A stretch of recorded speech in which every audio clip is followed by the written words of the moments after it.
नमस्कार दोस्तों, मैं भूपेंद्र मिश्रा स्वागत करता हूं आप सभी का हमारे YouTube चैनल में।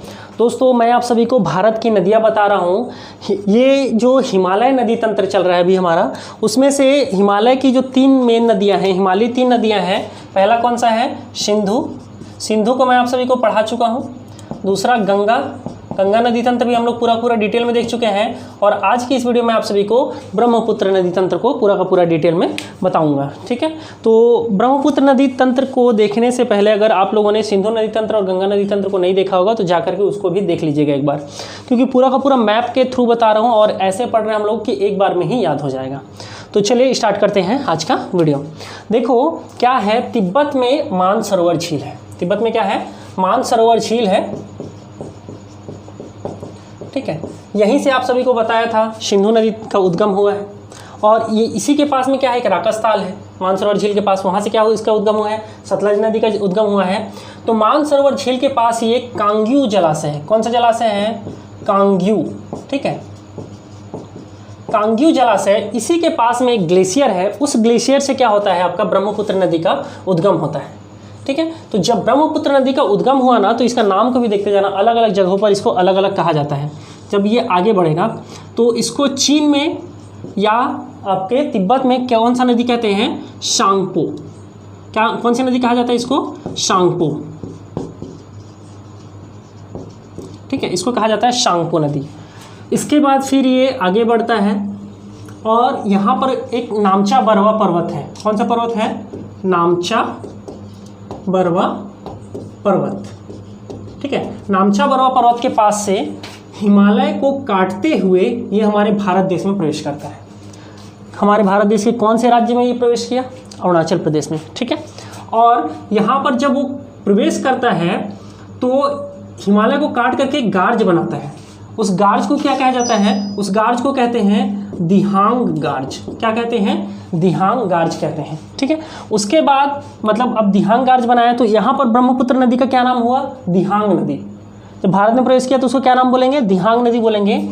उसके बाद फिर वो और आगे बढ़ता है और यहाँ पर एक पासी घाटी है। कौन सी घाटी है? पासी घाटी। ठीक है, पासी घाटी तक ये कहलाता है शियांग। क्या कहा जाता है इसको? शियांग। चीन में बोले सांगपो, भारत में प्रवेश किए तो बोले दिहांग, फिर उसको बोले क्या? शियांग। अब पासी घाटी से जब ये थोड़ा सा आगे बढ़ेगा तो इस पर 2 नदियां मेनली आकर के मिलती हैं। ठीक है, एक का नाम है आपका दिबांग और एक का नाम है क्या? लोहिता। क्या नाम है एक का? लोहिता। ठीक है, पासी घाटी के थोड़ा सा आगे अपने जो ये अभी कौन सा, इस नदी का नाम क्या है? शियांग। शियांग नदी में दिबांग और लोहिता नदी आकर के मिलती है। लोहिता की एक सहायक नदी है। इस सहायक नदी को भी कभी कभी एग्जाम पूछता है, इसको याद रखना, बूढ़ी दिहिंग। ठीक है, लोहिता की सहायक नदी क्या है? बूढ़ी दिहिंग। ठीक है, उसके बाद फिर ये आगे बढ़ता है और यहाँ पर आपका मजुली द्वीप है। कौन सा द्वीप है? मजुली द्वीप। अब ये कौन सा राज्य आ गया? तो आसाम आ गया, मजुली। ठीक है, माजुली भी कहीं कहीं पर लिखा रहता है। माजुली बोलो, मजुली बोलो। यहाँ से मजुली द्वीप है। ठीक है, यहीं पर आपका एक जगह है सदिया। सदिया से लेकर के ये जो आसाम का ही एक जगह है धुबरी। ठीक है, सदिया से लेकर के धुबरी तक ये रैंप घाटी में बहता है। कौन सी घाटी में? रैंप घाटी। तो अब एक बात आता है कि आखिर ये रैंप घाटी क्या होता है। ठीक है, तो 2 प्रकार की घाटियां हैं, मैं आपको बताता हूं। देखो, एक होता है रैंप घाटी और एक हम लोग बहुत बार पढ़ते हैं भ्रंश घाटी। ठीक है, तो ये आज के वीडियो में देख लेते हैं हम सभी कि आखिर ये रैंप घाटी और भ्रंश घाटी क्या होता है। देखो, मान लो ये ऐसा 3 ब्लॉक है। ठीक है, तीनों का साइज मान लो बराबर है, हाइट वेट सब बराबर है।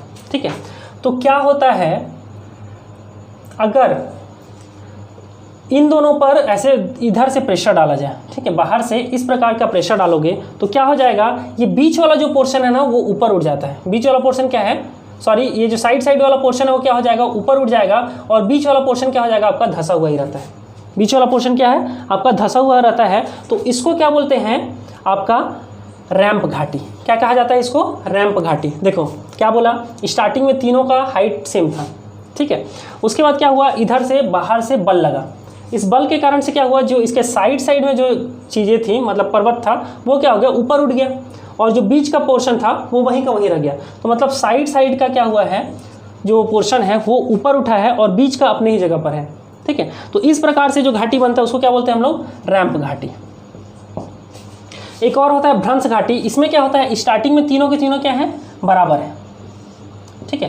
तीनों के तीनों इसमें भी क्या होंगे, स्टार्टिंग में बराबर होंगे, लेकिन इसमें क्या होता है आपका, इधर खिंचाव होता है, इधर, अब इसमें बाहर की ओर बल लग रहा है, इसमें बल इधर लगता है, बाहर की ओर बल लगता है, तो जिससे क्या होता है, ये जो है बाहर की ओर बल लगेगा तो ये जो बीच का जो पोर्शन है ना वो धंस जाता है, बीच का पोर्शन क्या हो जाता है, धंस जाता है।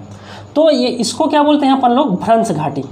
क्या कहा जाता है इसको, भ्रंश घाटी कहते हैं, ठीक है। तो देखो रैंप घाटी और भ्रंश घाटी एक ही जैसा लग रहा होगा, लेकिन इसमें फ़र्क क्या है, जब भ्रंश घाटी का निर्माण होता है तो साइड साइड का जो पर्वत है उसमें क्या होता है, बाहर की ओर बल लगा है, जिसके कारण से बनता है आपका भ्रंश घाटी। जैसे कि आपका नर्मदा अपने भ्रंश घाटी में बहती है, ताप्ती अपने भ्रंश घाटी में बहती है, दामोदर नदी जो है अपने भ्रंश घाटी में बहती है। और रैंप घाटी क्या होता है, इसमें क्या होता है, अंदर की ओर बल लगेगा, तो जिसके कारण से साइड साइड के जो पर्वत हैं वो ऊपर उठ जाते हैं और ये वाला जो बीच का पोर्शन है वो तो अपनी ही जगह पर रहता है। तो इस प्रकार का जो घाटी बनता है उसको क्या बोलते हैं अपन, रैंप घाटी। और रैंप घाटी का ही उदाहरण है क्या, अपना ब्रह्मपुत्र नदी, ठीक है। आई थिंक आपको समझ में आ गया होगा। तो ये होता है रैंप घाटी। तो ब्रह्मपुत्र नदी क्या होता है, सदिया से लेकर के धुबरी तक अपने भ्रंश घाटी में बहती है, ठीक है। अब ये इतना पोर्शन क्या है, थोड़ा सा छोटा है, एक्चुअल में नदी बहुत सारी मेरे को बताना है, तो इसी को मैं यहाँ पर आप सभी को बता रहा हूँ, ठीक है। आप लोग इसको अगर ड्रॉ कर रहे होगे तो इसको थोड़ा सा बड़ा कर लेना यहाँ पर, ठीक है। मान लो हमारा जो सदिया से धुबरी आएगा वो थोड़ा सा इसको बड़ा कर देता हूँ मैं,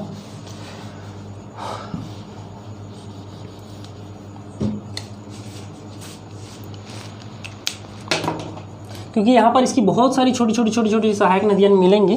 तो मान लो यहाँ पर आपका धुबरी है, ठीक है। अब भारत के नक्शा के हिसाब से इसको एडजस्ट मत करना, ठीक है।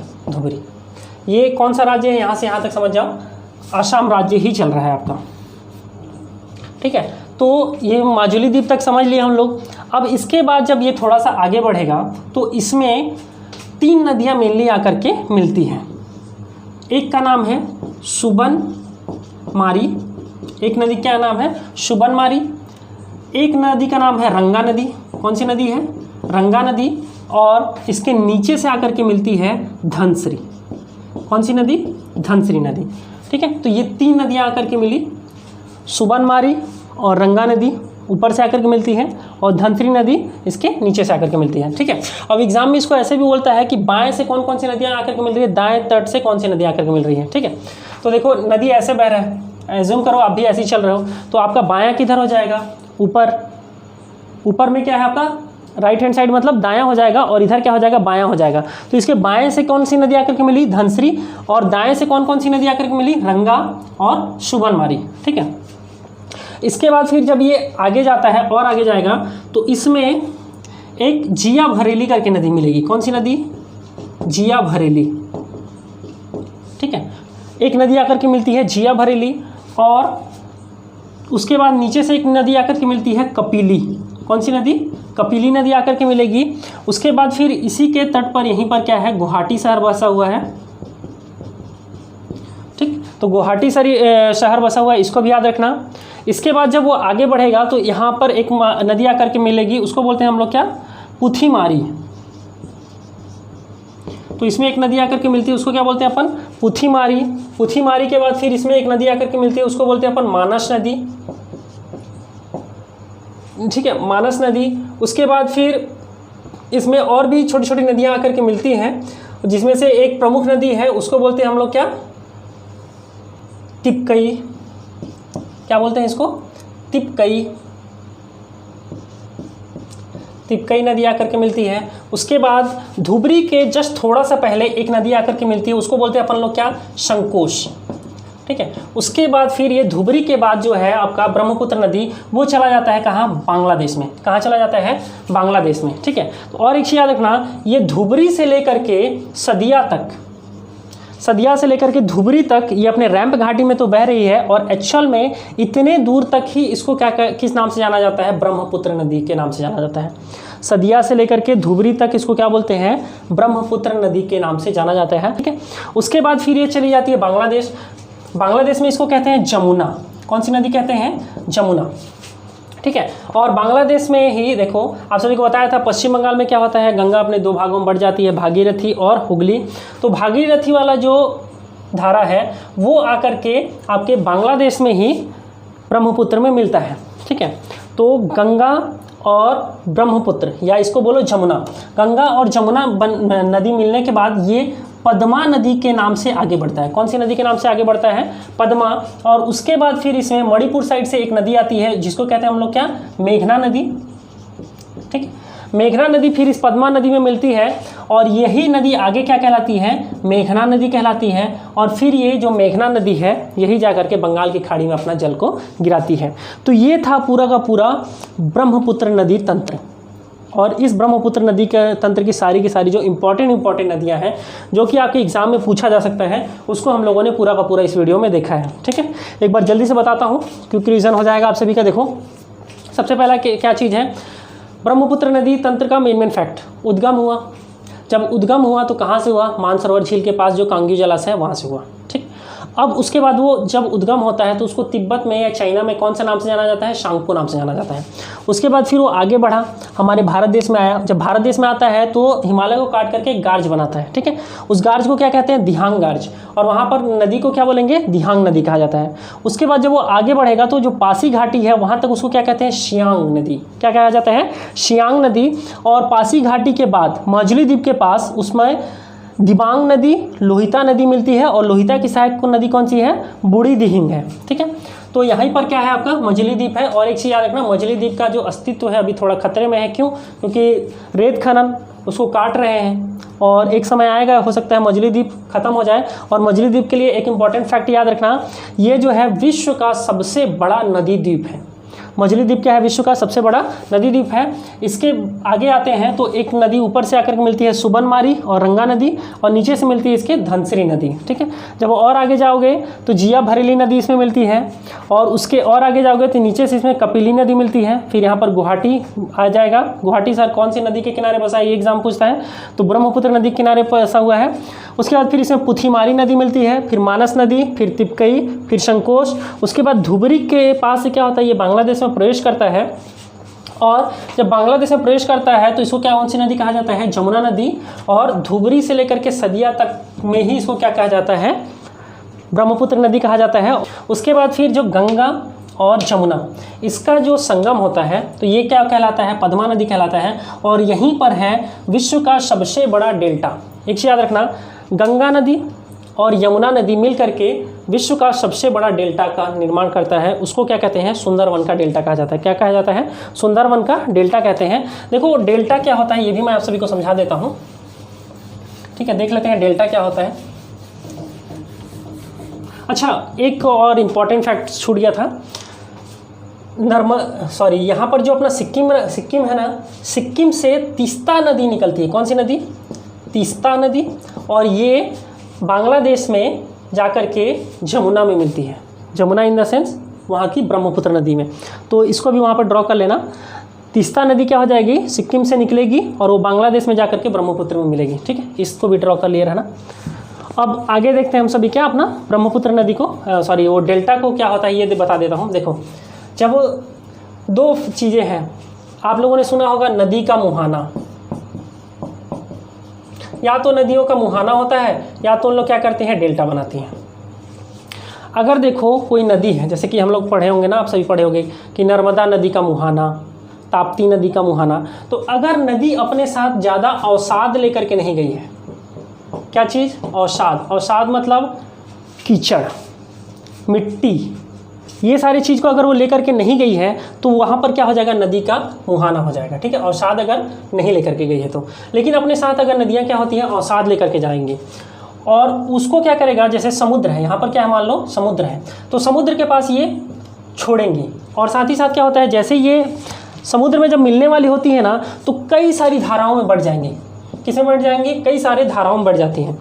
तो जब वो बहुत सारी धाराओं में बढ़ेंगी ना तो यहाँ पर एक डेल्टा का निर्माण करती हैं। किसका, डेल्टा का। अगर आप लोग इसको अच्छे से देखोगे, सैटेलाइट के व्यू देखोगे ना तो यहाँ पर एक त्रिभुज टाइप का शेप बनता है। कैसा शेप बनता है, त्रिभुज टाइप का शेप। और यहाँ पर नदियाँ क्या होती है, बहुत सारी छोटी छोटी जल धाराओं में बढ़ जाती हैं, ठीक है। और ये एक्चुअल में क्या करते हैं, समुद्र को पीछे धकेलती हैं। समुद्र क्या करती हैं, पीछे धकेलती हैं। तो ये वाला जो पोर्शन है वही क्या कहलाता है, आपका डेल्टा कहलाता है, ठीक है। तो ये था हमारा क्या, ब्रह्मपुत्र नदी। अब देखते हैं हम सभी ब्रह्मपुत्र नदी में कौन कौन सी योजनाएं हैं, ब्रह्मपुत्र नदी तंत्र की मुख्य योजनाएं कौन कौन सी हैं, ये देख लेते हैं, ठीक है।